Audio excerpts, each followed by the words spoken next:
docencia y magíster en sistemas integrados de gestión. La ponencia que nos presentará el doctor tiene como nombre Preceptos de protección y prevención contra caídas de altura. Buenas tardes. Muy buenas tardes. Buenas tardes. Reciban cordial saludo de parte de la Fundación Universitaria Tecnológico Monferrán. Presento a ustedes esta investigación, preceptos de protección y prevención contra caídas de altura, principalmente con la alegría de comunicarles que esta es la segunda parte de un primer avance que se hizo en el evento IOCA 2015 en Argentina.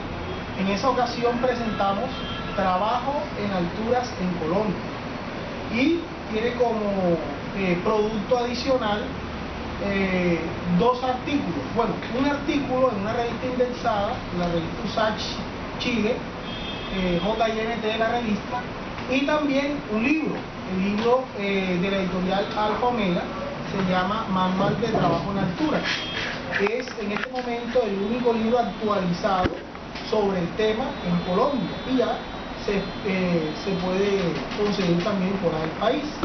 Entonces, partiendo de ese inicio, les puedo indicar que esta investigación tiene unos antecedentes normativos en el país.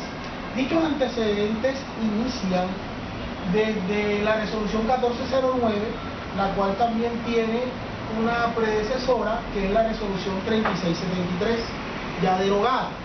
Esta resolución 1409, que es la que rige en la actualidad, es la que pide el Ministerio de Trabajo para reglamentar toda actividad o desplazamiento que se realiza sobre 1,50 metros o más con probabilidad de caída, teniendo en cuenta que la labor de altura es catalogada como una de las actividades laborales más peligrosas, no solamente en Colombia, sino en el mundo también. Muchas investigaciones en revistas o en redes indexadas, como son Scopus, resaltan mucho esa situación y lo miran como una necesidad, que es hacer intervención y hacer manejo de la situación peligrosa.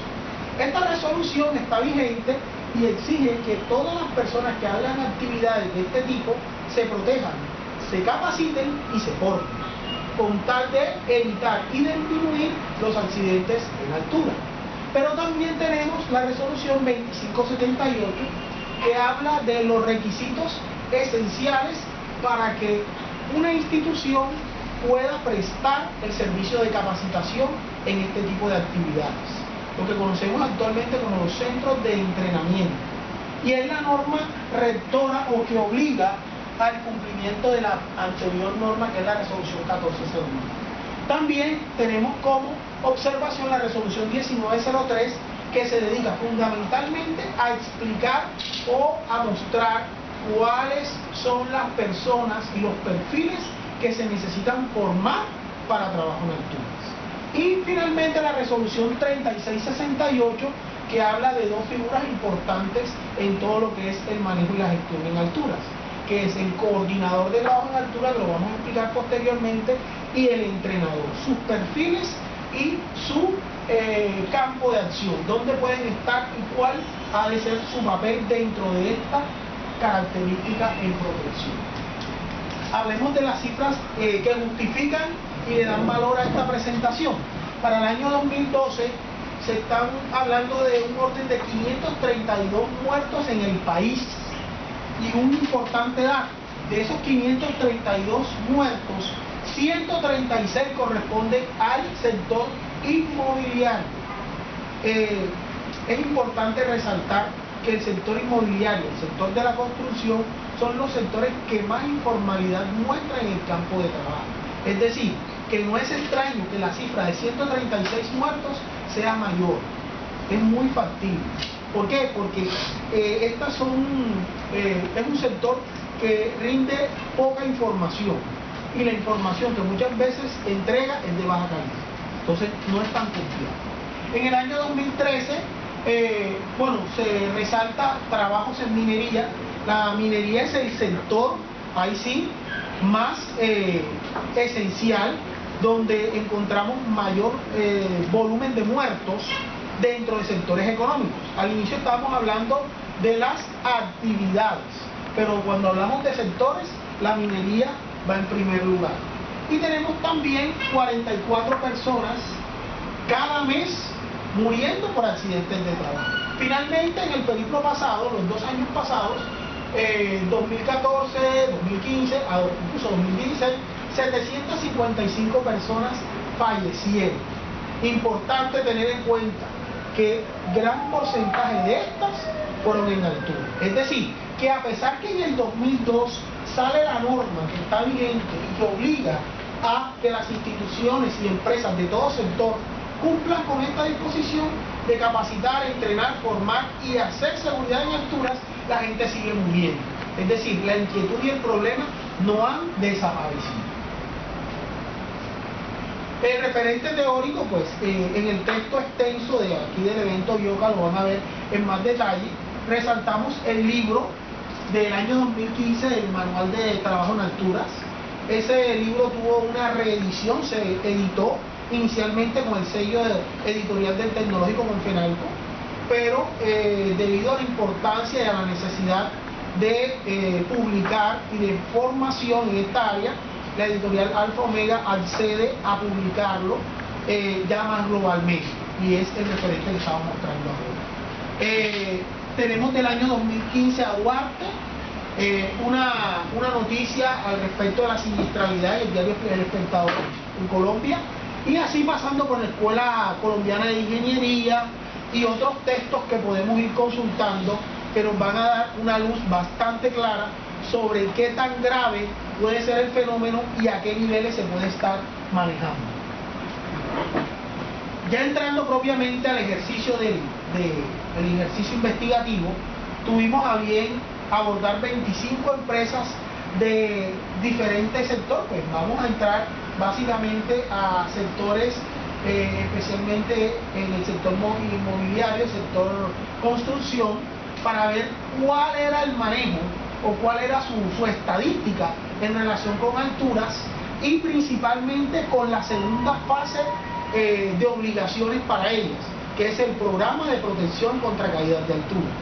Luego hacer obviamente una revisión de esas empresas. Se abordaron 40 realmente, pero solo 25 de estas entregaron información concluyente, por lo tanto se dejó esta como la muestra esencial, y manejamos años de 2010 a 2016.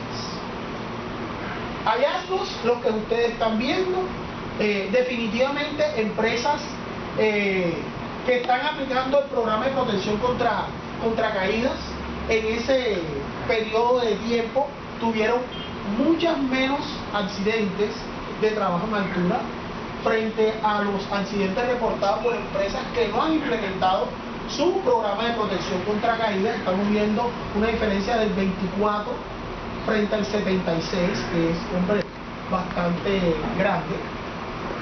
Y los actos inseguros obviamente se dispararon o aparecen en una proporción bastante alta en las empresas sin programa de protección contra caídas.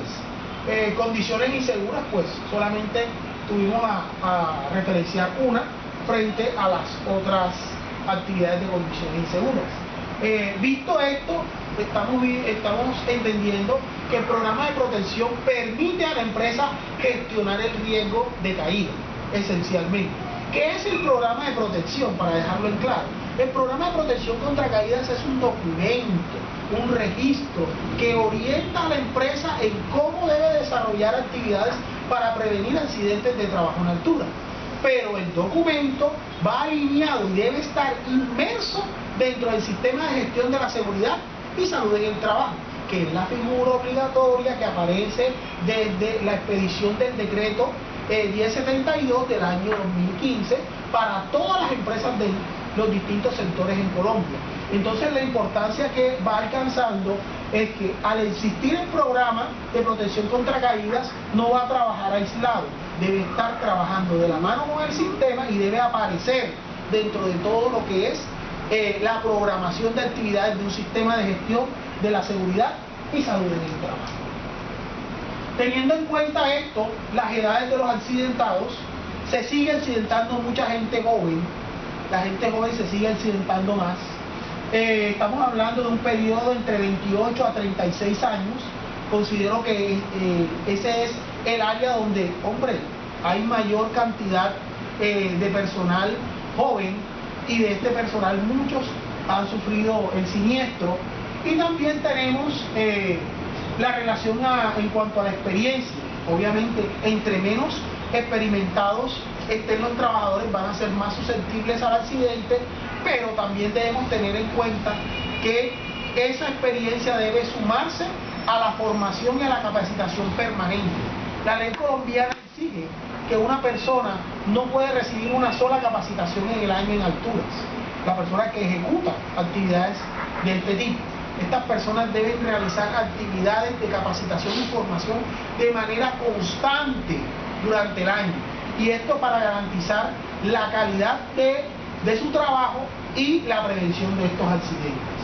También podemos ver que existen cargos que son, hombre, mucho más susceptibles, entre estos ayudantes de planta y auxiliares, teniendo en cuenta que son los ayudantes personal que es de mucha rotación, entran a la empresa, hacen su actividad y salen. Entonces, al no estar mucho tiempo en la organización, se forman de manera muy esporádica.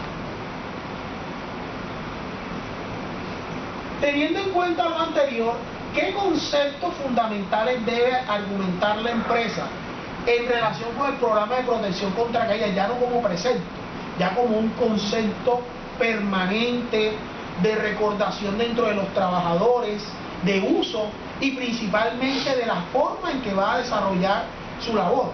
Tenemos que tener en cuenta aspectos que incluso se ven en la OSA 18.000 como el incidente, ¿verdad? Y lo confrontamos, muchas veces lo podemos confrontar con accidentes de trabajo según la legislación colombiana. Para la legislación colombiana el término incidente no es transversal, para OSA sí. Para Colombia se utiliza accidente de trabajo en su definición más fundamental en la ley 1562 del 2002.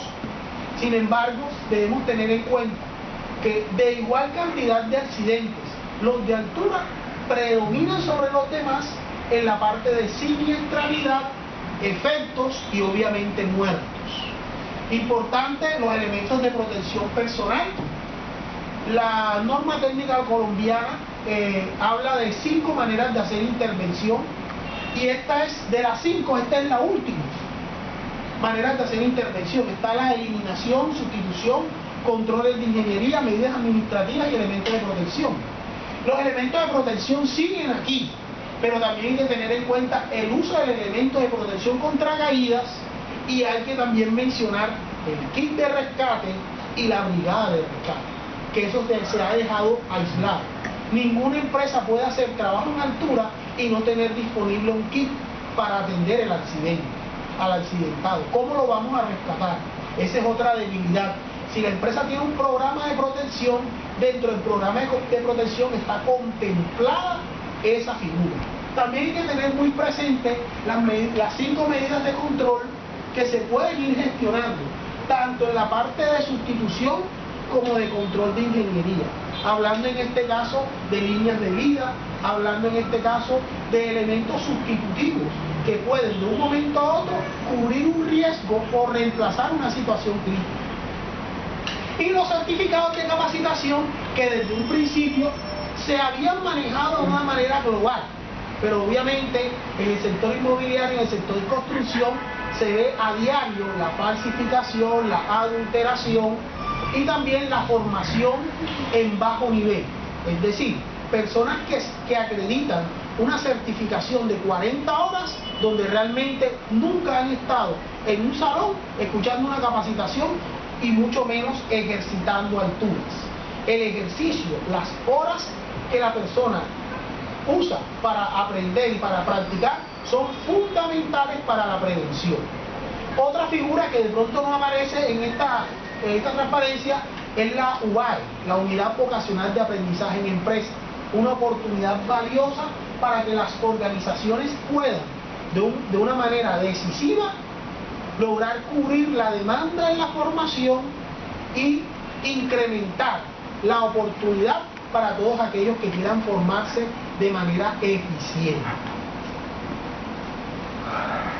Como conclusión, tenemos que indicar que el programa de protección a lo largo del tiempo ha logrado abrirse paso dentro de las organizaciones.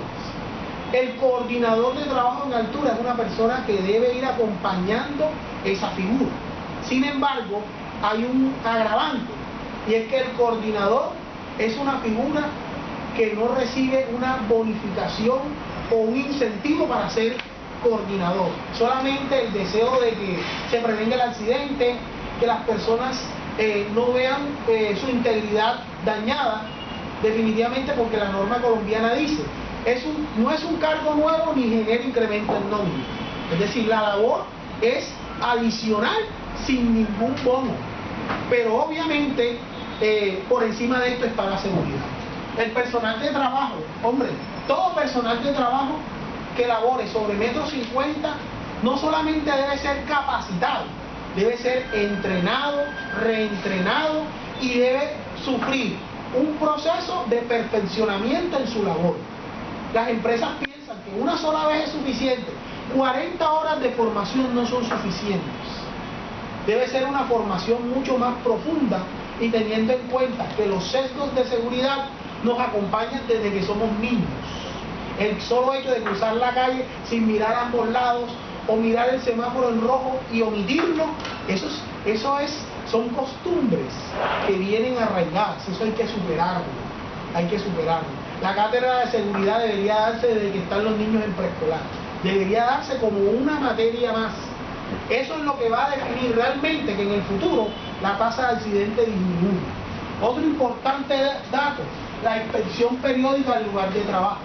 Ministerio dice, los inspectores de trabajo van a visitar, los inspectores de trabajo van a estar en el área, no hay que esperar eso. Nuestro sistema plantea un estándar que todavía está depurándose, pero debe existir estándares para todo lo que es seguridad. ¿Por qué? Porque no se puede mejorar si no se mide. Y si se mide, esa medición debe ser objetiva y suficiente. 71% de actos inseguros en este evento, como lo vimos en los referentes anteriores, definitivamente entran en la concepción errada de los trabajadores. Hay que trabajar muchísimo eso, hay que llegarle al trabajador con mucha iniciativa y no solamente decir lo que es peligroso. Obviamente que él sabe que es peligroso. Hay que llevarlo a que la seguridad sea una práctica permanente en su diario trabajar. La bibliografía está el libro de alturas. El componente del programa de protección va a entrar en la reedición del libro de alturas, es decir, la editorial va a sacar un nuevo texto de manual de trabajo en alturas, pero que además va a incluir el programa de protección contra caídas. Pues es un avance importante debido a que muchas empresas tienen gente entrenada, pero no saben cómo articular ni ejecutar un programa de protección y el resto de referentes que pueden ser de interés. Bueno, si ustedes gustan, estoy para escuchar o responder las preguntas que tengan.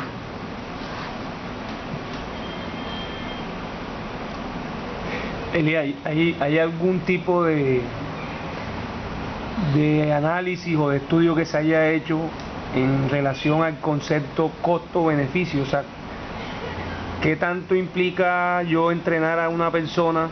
Me cuesta tanto, pero el no entrenarla, el no capacitarla y el no hacerle seguimiento, ¿cuánto dejo yo como empresa de percibir en términos de productividad, en términos de rentabilidad de los negocios?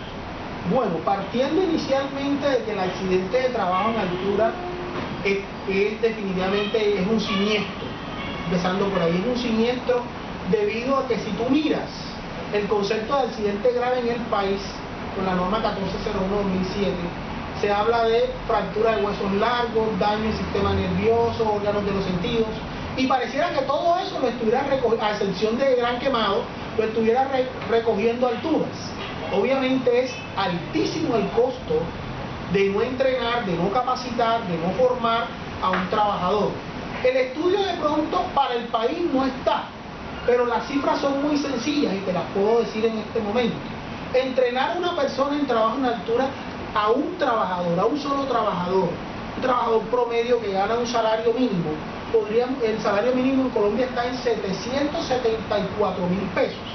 ¿Sí? Aproximadamente estaríamos hablando de casi $200, $250 promedio, ¿sí? Para explicarme aún mejor. Tenga en cuenta esa cantidad de dinero, correcto. Pagar la seguridad social con base en ese dinero. Y además, pagar el tiempo en que el trabajador no está operando, sino está fuera.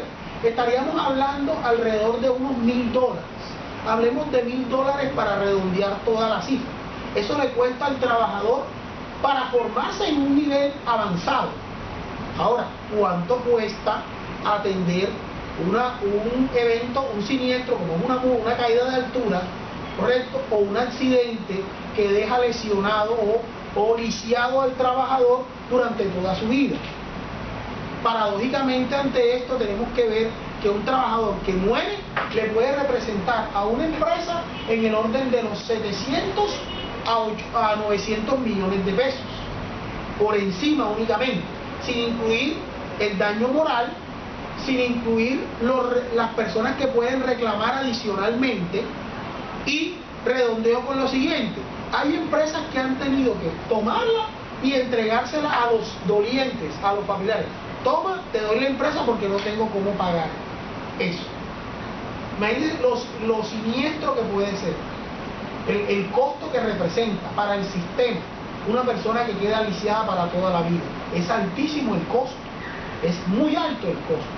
Entonces, lo que queda como conclusión en esa pregunta es que es mucho más económico, muchísimo más y beneficioso formar y capacitar al trabajador en alturas que dejar a la empresa expuesta a una demanda y a una pérdida del patrimonio de la empresa porque no se hizo la debida gestión y se violó incluso la responsabilidad social de la empresa, que es el bien hacer de esa. Entonces es bastante elevado. Hay conceptos que de pronto pueden manejar como lucro cesante y lucro cesante consolidado. Las cifras son astronómicas, el lucro cesante y el lucro cesante consolidado, es decir, hombres que mueren, ¿cuánto hay que pagar por ese muerto? De ese momento hasta la fecha de jubilación, hasta la esperanza de vida, que son 70 años. Y agrega a esto hijos menores de 18 años y la sobreviviente, la esposa, en ese caso. Es una cifra enorme. Es mucho más rentable formar y capacitar y tener un buen programa de protección que pagar muertos. ¿Alguna otra pregunta? Inclusive ahí se le anexan familiares que dependan económicamente, padres, hasta terceros. Terceros que dependen económicamente del finado también pueden reclamar. Hubo un caso, una jurisprudencia que hay sobre el lucro, no lucro cesante, el daño moral. Puede llegar hasta los 1.000 salarios mínimos mensuales legales vigentes. Multiplica 774.000 por 1.000 y divídelo en la equivalencia a dólares. Ahí te puede dar, y es una cifra bastante grande. Estamos hablando de 700 o más millones de pesos.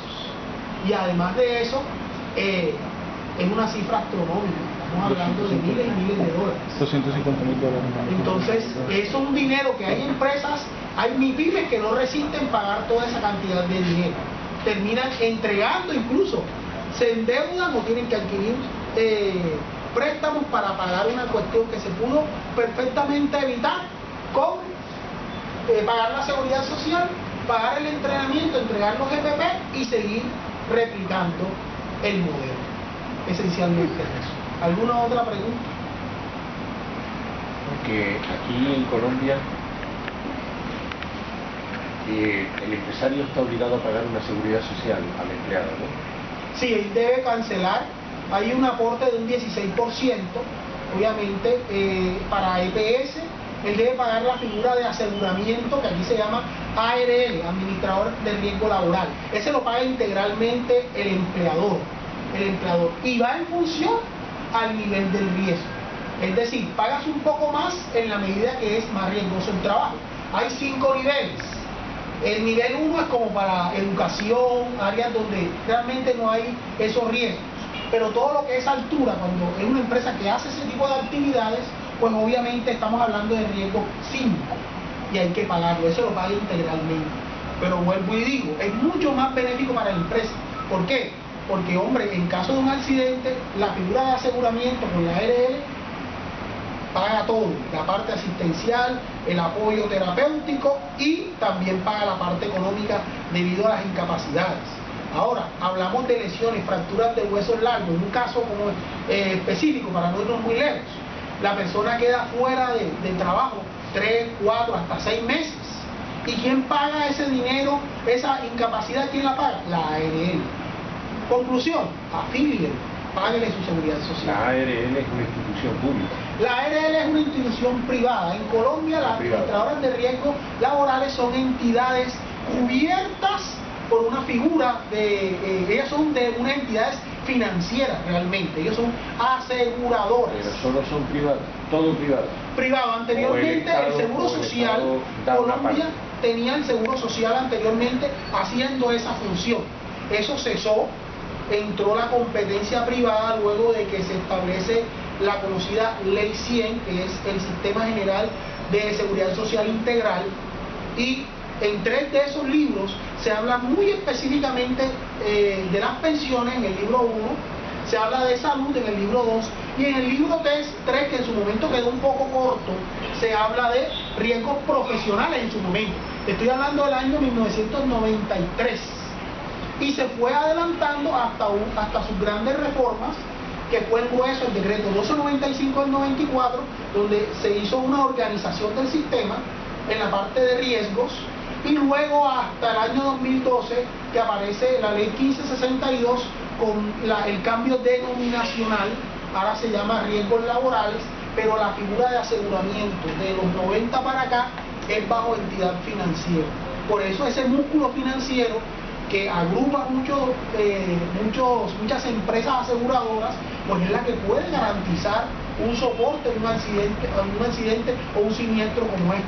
La empresa sola no lo puede hacer, y cuando la empresa no lo hace, cuando la empresa omite ese acto, la ley colombiana y la ley en muchos otros países le obliga a cubrir de su propio bolsillo el pago por la asistencia y las indemnizaciones, incapacidades relacionadas, es decir, mucho dinero. Conclusión, si no es una empresa sólida, se quiebra. Y las empresas sólidas saben que es una buena práctica asegurar el trabajo entre eso. ¿Sí? Yo tengo una pregunta, y es un caso que yo soy de un municipio que se llama Lorica, Córdoba, y allá la gente, bueno, el patrimonio es un poco arábico, tiende como a remodelar, no a cambiar tanto. Y sucedió el caso que estaban remodelando una construcción pequeña y murió una persona. Cuando nos referimos a esas construcciones pequeñas, también tienen que contar con la norma dice, todas las empresas de todos los sectores económicos, sean contratistas, subcontratistas, bajo la figura que sea. Es decir, que para la persona que muere, un ejemplo, si es un contratista o un subcontratista, ¿cierto? Ese contratista debe cumplir las condiciones y a su vez el que sigue las debe cumplir, porque yo, dueño de obra, municipio, que debe tener unas prácticas y unos procesos ya establecidos, sabe que cumplir la ley es que todos deben estar asegurados, formados y capacitados. Yo se lo exijo a mi contratista, y este a su vez, si contrata a otros, lo hace. Eso es para garantizar la línea de aseguramiento. Ese es un acto de bien hacer, eso es responsabilidad. Si no lo hacen, ese pequeño contratista, la norma no interesa que sea pequeñito, que sea grande, debe cumplir la norma. ¿Y en qué, o sea, qué acompañamiento nos ofrecen las ARL o cualquier entidad del Estado? Porque esta persona, aparte de que hubo un fallecido, que una persona le hiciera el brazo, y son, digamos que son personas que no estudiaron, son, como le llaman aquí, albañiles, y no tienen como ese acompañamiento. Entonces la persona que tenía el contrato, que era un ingeniero, solo le dio una, digamos que poquito, y él no tuvo como que el conocimiento de un abogado. Entonces no hay algo en el Estado que asesore a esas personas que no tienen el conocimiento para así poder tener cumplir. Todos los departamentos del país hay una sede, generalmente en una ciudad capital hay una sede del Ministerio de Trabajo. En Sincelejo sé dónde queda, en Montería, que es lo más cercano a Lorica, no sé exactamente la ubicación, pero el ministerio tiene su sede. Esta persona sencillamente se dirige a la sede y expone su caso. ¿Por qué? ¿Por qué va a exponer su caso? Porque si el que incumplió fue el subcontratista o el contratista, lo llamó a laborar y no lo afilió, por ahí parte la responsabilidad. Ahora, esa responsabilidad lo acompaña, incluso puede llegar hasta el mismo municipio, porque el municipio permitió que ese contratista entrara con gente no cubierta por la seguridad social. Entonces eso es una seguidilla de responsabilidad.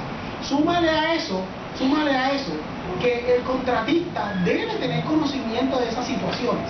Hagamos el ejemplo, si esa persona estuviera afiliada a la seguridad social, la situación fuera muy diferente. ¿Por qué? Es solamente levantar el teléfono y llamar a la ARL, dar los datos del accidente y ahí se direcciona, llévelo a tal IPS. Se formaliza la documentación del accidente y a través de esto esa persona va a recibir no solo la atención médica, no solo la rehabilitación, que es muy importante, no solo el acompañamiento, sino que esta persona, en caso de quedar totalmente lisiado, pierda más del 50% de su capacidad laboral, puede quedar pensionado, puede tener un sustento para ella y su familia. Eso es importante que lo reconozcan, que lo entiendan. Cuando esa figura de aseguramiento no existe, pues sencillamente las personas quedan en esa situación, desesperadas, sin saber qué hacer, con una falla, con un brazo o con una extremidad lisiada o muertas, y obviamente una familia que sufre. En cambio, si hay una figura de aseguramiento, una actividad de aseguramiento, las cosas son diferentes. Bueno, si no existe una figura acá que acompañe, por lo menos que está diciendo que para cuando hay trabajos en altura deben capacitar al personal. Y he visto muchas empresas que contratan a las personas y no están capacitadas. Entonces, cuando sufren los accidentes, entonces vienen las documentaciones falsas porque no estaba la persona capacitada, no existe ningún ente que los evalúe a ellos antes de que ese personal entre o durante el personal para ver si fueron de verdad capacitados o no. La forma recae sobre la empresa. La empresa es la ejecutora, la que realiza la actividad, sobre la persona, sobre el ente. ¿Qué tiene que hacer? Para buenas prácticas, esa empresa debe tener una persona que esté capacitada para ello. Y con esto, esta persona debe empezar a hacer todo el filtro, desde el inicio, desde que el trabajador entra. Bueno, ¿qué tiene esta persona? ¿Esta persona está capacitada o no? No está capacitada, tiene que ir con una empresa o al SENA también, al Servicio Nacional de Aprendizaje del país, ver para que te capacites allá. ¿Qué tienes que tener? Seguridad social vigente, un examen médico ocupacional y todo lo relacionado con esto. Y ya con esto, esta persona entra a trabajar, se capacita y puede seguir su acompañamiento. La ARL, ¿dónde entra? La norma colombiana dice que la ARL hace una función de asesoría, hace una función de acompañamiento y hace una orientación. Lo que significa que para el caso propiamente dicho, hay diferentes formas de actuar, lo que dice la ley y lo que la ARL debidamente puede asesorar. A veces cuando no hay la forma o no hay la conexión con la afiliación, ocurren otras situaciones. Bueno, no siento más, les agradezco mucho y pues a sus órdenes la presentación.